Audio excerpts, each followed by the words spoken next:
34 body fat को 26 तक लाने के बाद उसके साथ थोड़ा मसल गेन करने के बाद तो अभी जर्नी है 21% बॉडी फैट के लिए एंड उसके साथ थोड़े मसल्स और चाहिए एंड प्रोग्रेस धीरे धीरे चल रही है एंड इसी जर्नी को मैं डॉक्यूमेंट कर रही हूँ इस सीरीज में, जहाँ हम फैट लॉस मील, माइंडसेट, जिम वर्कआउट के बारे में बात करते हैं। तो आज है हमारा fat loss and muscle gain day 4। तो आज का दिन वे प्रोटीन से थोड़ा सा लेट स्टार्ट हुआ क्योंकि आज मैं एक दिन के छोटे से वैकेशन पे हूँ, पर फिर भी मैंने एक स्कूप वे प्रोटीन साथ लाया था। वैसे तो मैं वे प्रोटीन के साथ बनाना भी खाती हूँ, बट आज बनाना स्किप कर दिया बिकॉज मुझे पता है कि आगे चलते दिन में मुझे बहुत कार्ब्स खाने पड़ेंगे। तो दिन का बैलेंस बनाने के लिए सुबह सुबह वाले कार्ब्स अवॉइड कर दिए।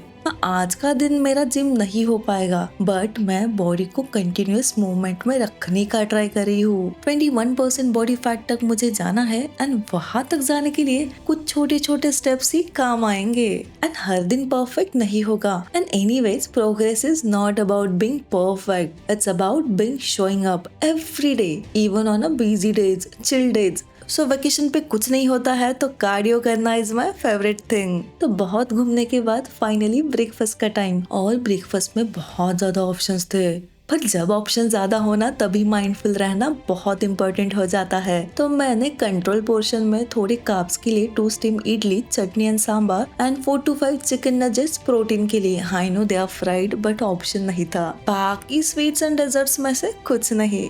देख, वो एक दिन से कुछ नहीं बिगड़ता। मैं कपकेक्स खा सकती थी, बट मुझे पता है कि 21% बॉडी फैट तक आने के लिए हर एक छोटी छोटी चीज इम्पोर्टेंट है एंड आज तो कैलोरीज भी ट्रैक नहीं कर पा रही हूँ। ब्रेकफास्ट के बाद थोड़ी सी ये जगह एक्सप्लोर की। वैसे यहाँ नेटवर्क बिल्कुल नहीं है, बट ग्रीनरी है, साइलेंस है। नेचर सचमुच हमें अंदर से काम करता है। एंड जब हम वॉक करते रहते हैं ना, सिर्फ lungs and heart he healthy नहीं होते, माइंड भी क्लियर होता है। बहुत सारे थॉट्स दिमाग में चल रहे होते हैं, बट जब कॉन्टिन्यूस वॉक करते हो तो धीरे धीरे सब थॉट्स दिमाग से चले जाते हैं। बारिश का ये सीजन है जहाँ पे एक दिन तो ऐसा होना चाहिए जहाँ पे काम, स्ट्रेस या फिर बिना सर्दी खांसी की चिंता किए एक दिन अच्छे से भीग लेना चाहिए। माइंड रीसेट होता है बिकॉज हर वर्कआउट जिम में नहीं होता है। माइंड कामनेस भी बहुत ज्यादा जरूरी है जो हमें डिफिकल्ट सिचुएशन के लिए रेडी करता है, और शायद इसी को ही बैलेंस कहते हैं। नाउ इट्स टाइम फॉर थोड़ा थोड़ा सा कॉफी बिकॉज क्लाइमेट बहुत ज्यादा कूल है। तो लंच एकदम सॉर्टेड, 4 एग्स का ऑमलेट, दैट्स इट। मेरे पूरे जर्नी में मैंने कभी एक्सट्रीमिस्ट अप्रोच फॉलो नहीं किया है कि अगर एक दिन ब्रेक हो गया तो मैं दूसरे दिन डबल वर्कआउट करके या फिर थोड़ा सा कम खा के कंपेंसेट कर लूंगी। नहीं,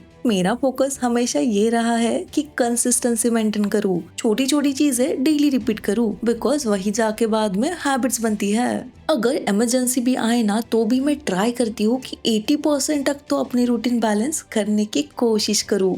अगर हम 6 दिन जिम मिस कर गए, 6 to 7 डेज कुछ भी बाहर का खाया, तो वापस रूटीन में आना बहुत ज्यादा मुश्किल हो जाता है। फिर वही साइकिल में हम अटकते रहते हैं। सेम 4 to 5 kg लूज करते हैं एंड बाद में सेम 4 to 5 वेकेशन पे गेन करते हैं। तो इसीलिए मैंने रूटीन को ही हैबिट बना लिया है। तो बहुत सारे वॉक के बाद डिनर में वैसे तो बहुत चीजें थी, but I had my chicken starters and बहुत सारा फाइबर। तो आज का प्रोटीन इंटेक गेस करके ही मैंने फिगर आउट किया है कि 100+ तो हो गया होगा।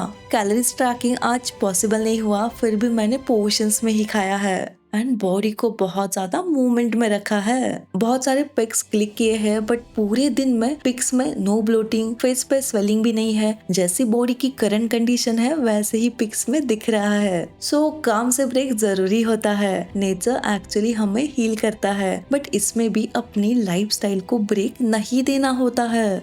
हम वेकेशन पे आते ही चिल हो जाते हैं, बहुत सारा बाहर का खाना इसीलिए खाते हैं बिकॉज वी वांट प्लेजर।